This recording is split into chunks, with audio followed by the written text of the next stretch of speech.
Good morning. Are you Janetta Pugh? I am the beneficiary of that estate. You're the what? I am the beneficiary of that estate. You're the beneficiary of what estate? Answer my questions, please, ma'am. I'm just trying to understand.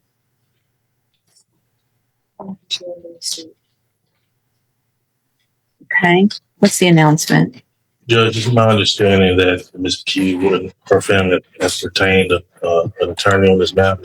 You may, I don't know if you remember, just when I was originally appointed on and we were on the trial docket, she hired a new attorney at that point. Mr. Norwood was on the case for a while and then withdrew. And once recently when the case came back to me, I visited her and told that they did retain another attorney. I was given the name of Christopher Wiley this morning, but I have not heard from him. And my understanding is that at this point still hasn't filed anything with the court. Okay. But I've been told that that's who's supposed to be taking over the case. Okay.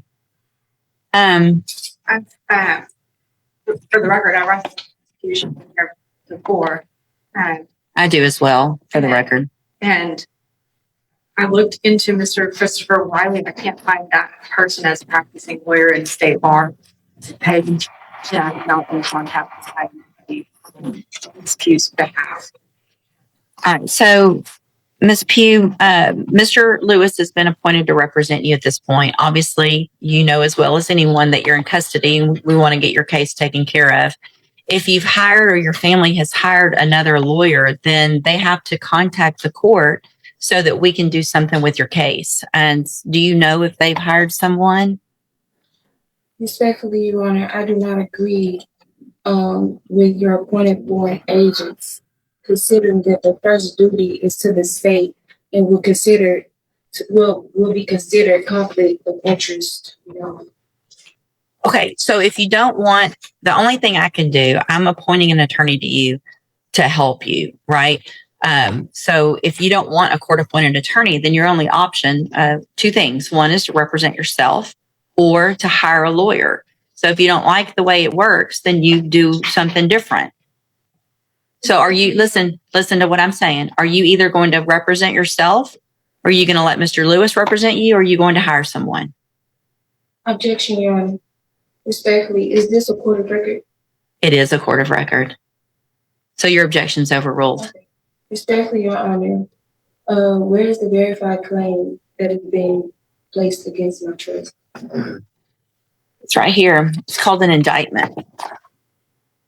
And Mr. Lewis has a copy of it and he can show it to you. So that would be the verified claim against you. Okay. Your Honor,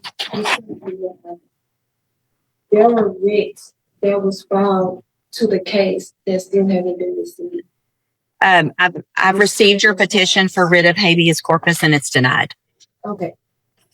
Respectfully, Your Honor, I demand to be released due to lack of evidence of stated claim and not being given the proper opportunity to obtain proper counsel, effective defense. It's overruled.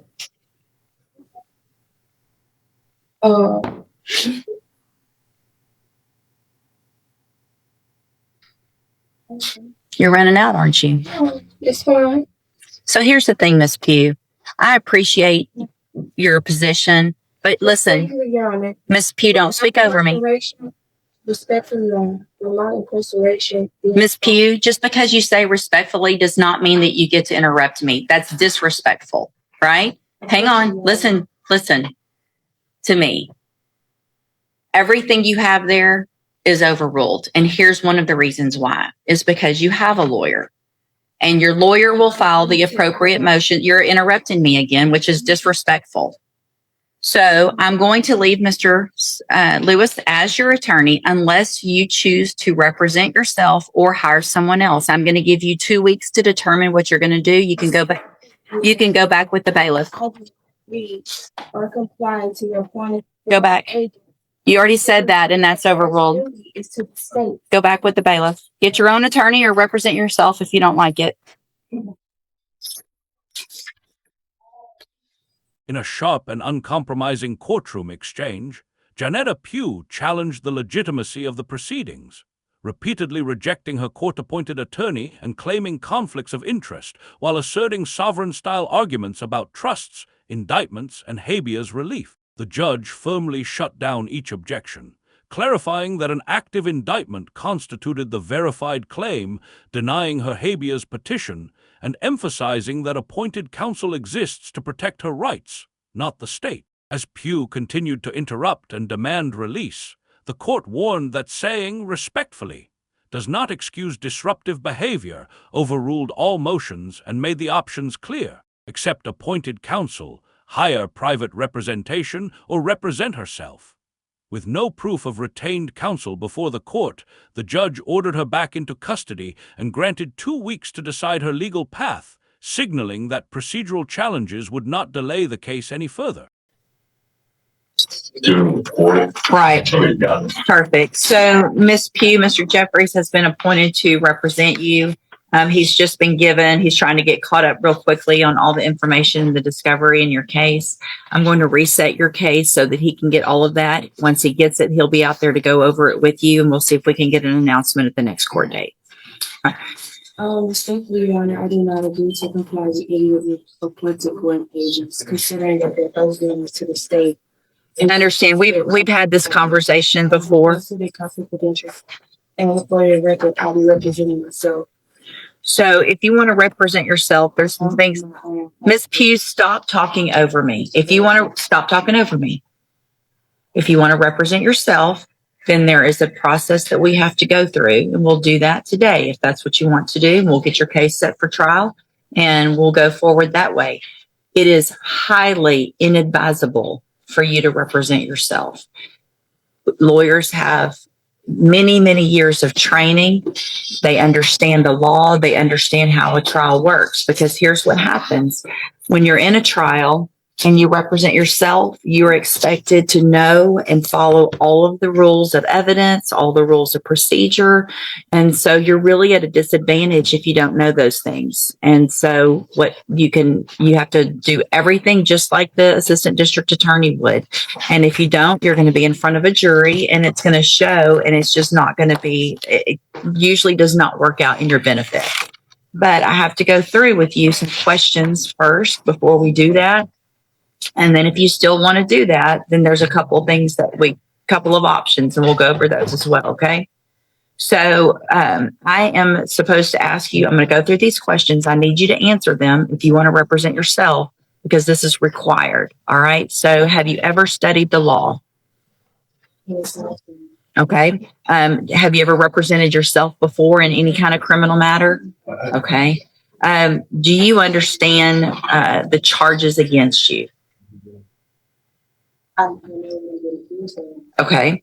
And so do you know, and we've gone over before, I think, what the range of punishment is if you're found guilty on a jury? Do you know what that is? Let's see. Hold on a second. Let me pull you up here. We'll go over that again as well. The date of that allegations from June 22nd of 2021. And what that means is if you're found guilty, that the range of punishment that the jury could give you is between 2 years, it's a minimum punishment, up to 10 years in prison, anywhere in between. Do you understand? And you answer out loud just for the record. Do I understand? I don't understand. What do you not understand about that? I don't understand, Your Honor. So here's the thing. If you want to represent yourself, by law, you have to be able to understand these things. Otherwise, I've got to appoint an attorney for you. So you can't just say, I want to represent myself because I don't like the attorney or I don't like the process. This is the process that you're in. You live in Texas, you live in the United States. This is the law that applies to your case. So what do you not understand about the range of punishment if you're found guilty? And I'd be glad to explain it. I don't understand because I have no idea what. That's what a jury's for, right? And so if you say you're not guilty, then you go in front of a jury and they determine, after they listen to the evidence, if you're guilty or not. That doesn't have anything to do with, if they find you guilty, you understanding that they could send you to prison for between 2 years and up to 10 years. Do you understand that part?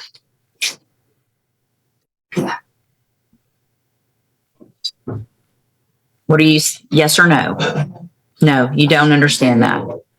So, Ms. Pugh, it's my understanding, I'm not going to allow you to represent yourself because you don't understand the law and the process. So we're on question number 4 out of 15 that I'm supposed to ask you. So Mr. Jeffries is going to stay on your case. I don't care what you want at this point. You can't do it. All right, you can go back with the bailiff. I'm done. Go back with the bailiff. Go back with the bailiff.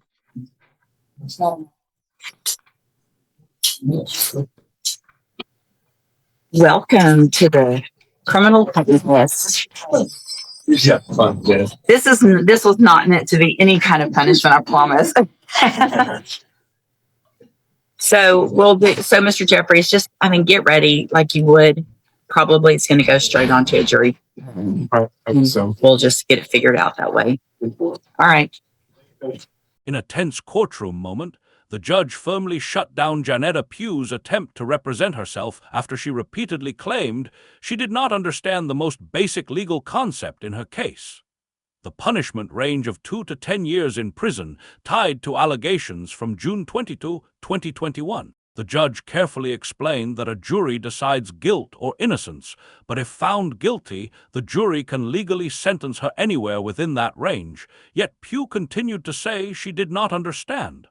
That admission became decisive. The judge ruled that self-representation requires a clear understanding of the law, and since she could not demonstrate that, the court refused her request to proceed pro se, ordering that appointed counsel remain on the case. With little patience left, the judge made it clear that personal dislike of the process does not override legal standards, sent Pugh back into custody, and indicated the case is now heading straight toward a jury trial, marking a critical turning point in her prosecution. Mr. Bushnell, you were previously in court, entered pleas of guilty to the third-degree felony offense of evading arrest or detention with the use of a vehicle and the second-degree felony offense of engaging in organized criminal activity. Those were for agreements of a 10-year probation deferred in each of those cases. I have received the pre-sentence report. Has everyone had an opportunity to review that report? Yes, Your Honor. Are there any additions or corrections to the report?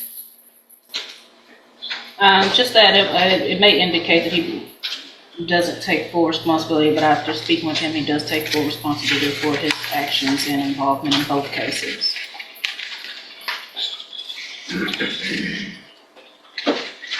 I've also reviewed jail incident reports. Have you both been given a copy of those? Yes, Your Honor. So you're 17 now? Yes, ma'am. I don't think he turns 18 until December 26th.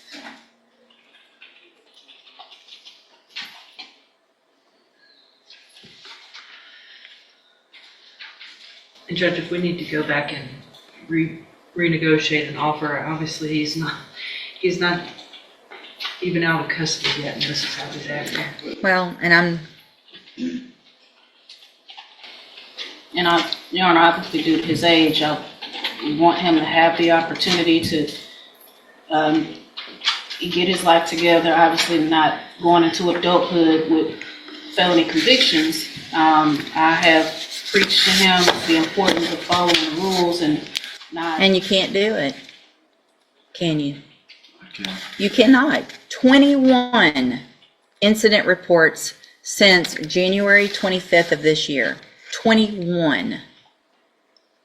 Fighting, calling officers names, stealing food, instigating fights, being a bully to other people in the dorm. Ridiculous. So if you can't follow rules in the jail, what makes you think you're going to come in here and I'm going to say, sure, go be on probation out in our community? After y'all shotgun, this is serious.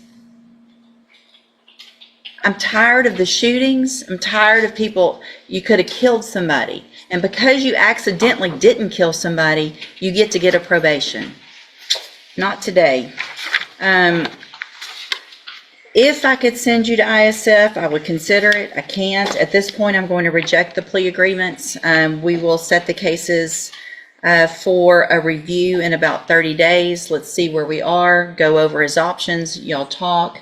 If I can always do, upfront time, but we've got to get to a certain point where that would make sense. And so at this time, I'm just going to reset the cases. Again, I'm rejecting these plea agreements. And let me tell you, you get more of these, it's only going to get worse.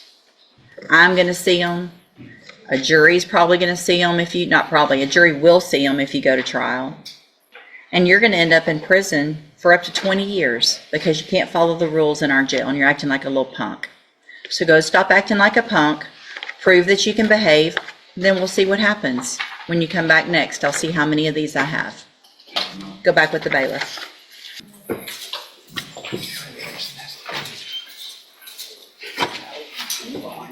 All right, you're Christopher Bushnell?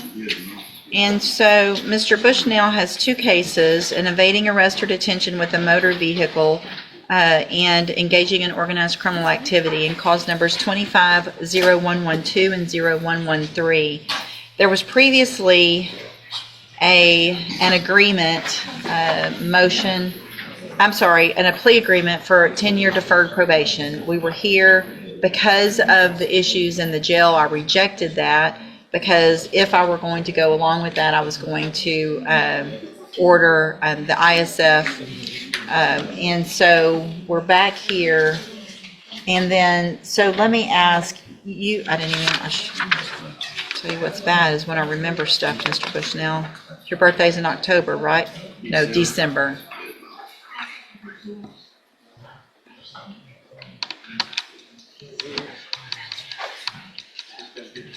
So, so we're getting close, but here's the problem, Mr. Bushnell. So you were here May 6th, right? And I didn't accept these plea agreements, and I got pretty upset with you because of what had been going on in jail, right? And what did I tell you? You know how many write-ups you've gotten since May 6th? You want to take a guess? Too many to count. Too many to count. May 6th, you got, since then, 1, 2, 3, 4, 5, 6, 7, 8, 9, 10, 11. 11 more. Fighting, same things. Fighting, not following the rules, calling names. I mean, same thing.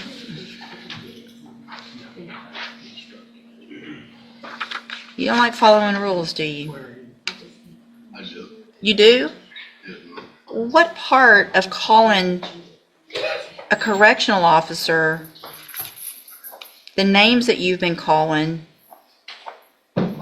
is appropriate? It's not. So why would you keep doing it after I told you? I told you, go just be good for a month. 1 month, be good, follow the rules. And it's one thing if you've got another inmate running up on you fighting and that was your excuse. But it's not. Any plea agreements, if the jury wants to see all this and give you probation after that, that's going to be up to them. I'm not doing it. Go back with the bailiff. We'll set your case for, well, let me do this. Ms. Holmes has been appointed as your attorney, and she's one of the attorneys who handles a lot of cases for me as a court-appointed attorney. What I can do is release her and appoint a new attorney who can begin preparation for trial. Do you want me to do that? Or do you want to keep Ms. Holmes? All right, Ms. Holmes, get ready for trial. And let me tell you what you're doing. You're making her job hard. She's trying to help you. I wanted to try to help you. If you came in today and didn't have all this nonsense, I'm looking at it over and over, calling them the B word, not doing what you're supposed to, saying, I don't care, write me up, I don't care. If you don't care, then I don't care.